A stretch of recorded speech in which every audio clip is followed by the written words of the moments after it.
subscribers. This is your host Ram with you. I know I am having a bit of a sore throat here, but I am out here to talk to you on the game of cricket.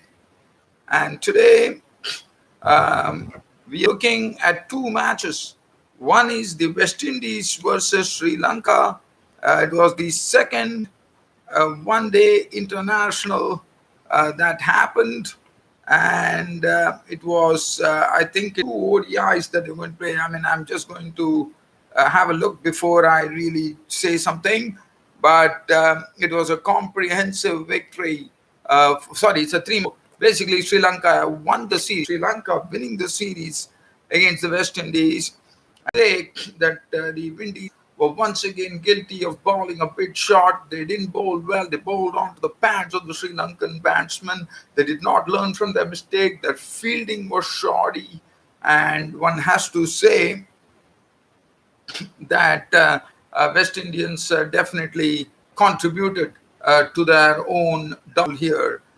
So I'm going to talk about that game. It was there were two centuries. There were centuries from Kushal Mendes and Avishka Fernando, the young talented bloke, and both of them put up the Sri Lankans were struggling at 9 for 2, and they were taken out of the woods by Kushal Mendes, who really lived a charmed life. He was dropped by Kieron Pollard and Avishka Fernando, definitely showing some restraint, but definitely playing some very, very pleasing stock, especially moving and playing that inside out shots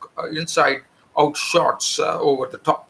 Well, so that is 345 for 8, and the West Indians did not have it anything their way. Hasaranga, superb with his googlies. He accounted for Pollard as well, and it was, as I said, the Windies kept falling down. So I'll talk about this game and the other game. South Africans once again disappointed. As you remember, in the first match, they scored their lowest ever T20 total in history. And I have to say that this time they did it none better. They did it 7 runs better, and they were bowled out for 96. So once again, the South Africans. Here, as you know, Sri Lanka have already won this particular the one-day national series. Over there, the South Africans have been humbled by the Aussies. Aussies have taken the T20 series 2-1. But first, let me talk about the match. We are talking about the second ODI which happened at Hambantota between West Indies and Sri Lanka. Sri Lanka, as I said, were in real trouble when Cottrell did a double strike by getting rid of Karunaratne and Kushal Perera at the top. But after that, as I said, it was Kushal Mendes who lived a very charmed life. He was beaten. He was dropped by Pollard, and but Avishka Fernando combined with him, and definitely, as I said, they put on the highest ever partnership for a Sri Lankan wicket against the West Indies of 239, which 345 for 8, and the contributors being ODI century, 127 of 123 balls with 10 boundaries, and Kushal Mendes 119 of as many balls with 12 fours. Other than that, Pereira made 36 of 25, and in the end, Hasaranga de Silva cracked 17 of 10 deliveries with 3 boundaries, and Udana did a good turn with 17 at the end, which enabled them to 345. As I said, it was all due to some very poor bowling and shoddy fielding from the West Indians. If you look at the bowling card, Cottrell had 4 for 67 of his 10. Holder went for 59 of his 8. Alzari Joseph 357 of his full quota of 10 overs. Fabian Allen was included today in place of Hayden Walsh, the right arm leg spinner. 6 overs none for 37. Kimo Powell 7 overs none for 62. 6 overs 31 for Chase. and Pollard 3 overs was thrashed for 29. Now, looking at the West Indies card, the West Indies definitely it was just a quiet start, but the highest scorer was Shai Hope with 51 of 65 with 5 fours. But other than that, there's nothing to talk about as this West Indians totally folded. Ambrish 17, Bravo 16, Chase 20. Nobody was able to go on and put up a big score, but Kieron Pollard was dismissed first ball by Hasranga de Silva, whose googly was really playing havoc in the West Indies camp. And Kimo Paul 21, Allen 17, and 184 all out, not putting up a fight at all, as Sri Lanka won the match very easily by 161 runs. And the bowling, as I said, Hasaranga, look at his bowling figures: 10 overs, no maiden, 3 for 30 for Hasaranga de Silva.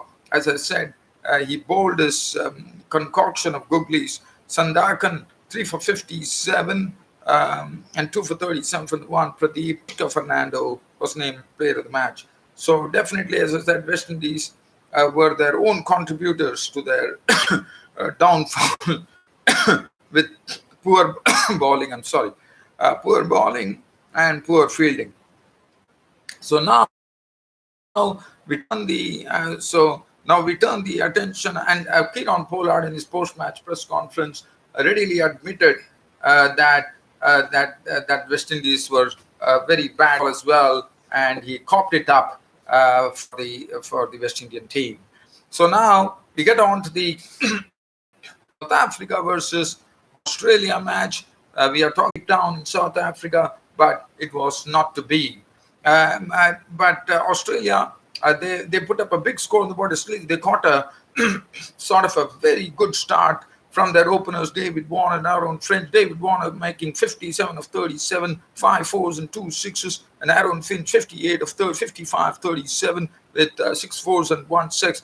But what was good about Aaron Finch and David Warner was showing some real urgency right from the beginning of the innings, where they were actually putting the fielders into a lot of pressure by especially Warner hitting the ball to the fielder and going for a run.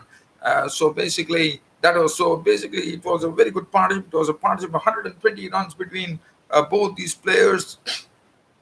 And then, as I said, it was not much. And then it was in the end, Matthew Wade made 10, Marsh 19. Stephen Smith, at the end of the innings, got a 6 of the bowling. He hit up third man 6 of the bowling of Kagiso Rabada, and Stephen Smith was not out on 30 or 15. But one thought that 193 for 5, the Aussies definitely should have got to 200, but some disciplined bowling at the end by the South Africans saved it for them. But again, it was 193 for 5 was more than enough for the Aussies to crush the South Africans in the final T20 and take the series 2-1. And 195 for 5. Bowling figures: 1 for 42 Rabada, Notji 1 for 46, 1 for 33 for Gingi Edie, 1 for 42 for Pretorius, 1 for 25, all 4 overs. Shamsi once again impressed, 4 overs, 1 for 25. And one has been really impressed by Tabraiz Shamsi. He's really turning out to be a wonderful bowler for South Africa, and definitely he's probably having his eye on the T20 World Cup, and why not? South Africa, well, Quinton de Kock was bowled in a similar manner as in the first match, and he's the most dangerous bloke for the Aussies, as Mitchell Stark mentioned. And Mitchell Stark was the one who rattled de Kock's timber for just 5 runs. But after that, nothing could be done. There was absolutely no force from the South Africans. Vander Dussen contributed 24 of 19 with 3 boundaries. Du Plessis was out for just 5 runs, and that was a blow. As I said, Quinton de Kock and Du Plessis are if the South Africans, because they are the most experienced blokes in the team. Klaasen was out for 22.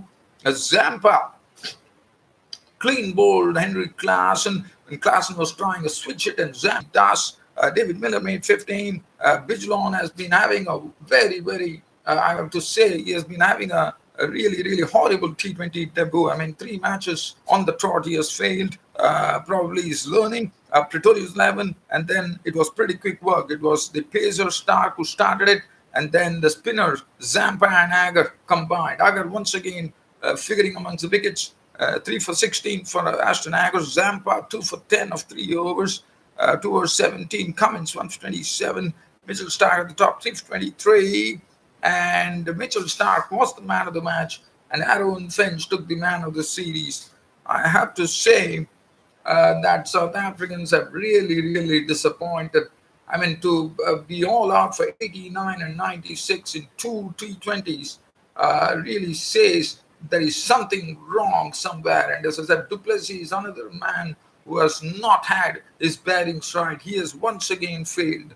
Well, dear fans, friends, and subscribers, I have to say that also, just getting away from here, the New Zealand, India, the second test match would be starting in Hagley Oval in Christchurch. And I have to say, Neil Wagner has already sounded a warning to the Indian captain Virat Kohli by saying that he would be actually trying to dry up the runs for Kohli, as Kohli has been having a sort of a very poor run on this tour of New Zealand. And Neil Wagner has already, even before getting into the side, he has already sounded a warning to Kohli, saying that he would be drying up Kohli's run. So I think we have a battle royale coming up at the Hagley Oval in Christchurch when Virat Kohli and Neil Wagner are in face to face with each other. And let's see who wins the battle there.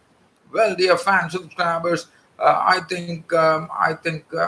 have to wind up this cricket show for now.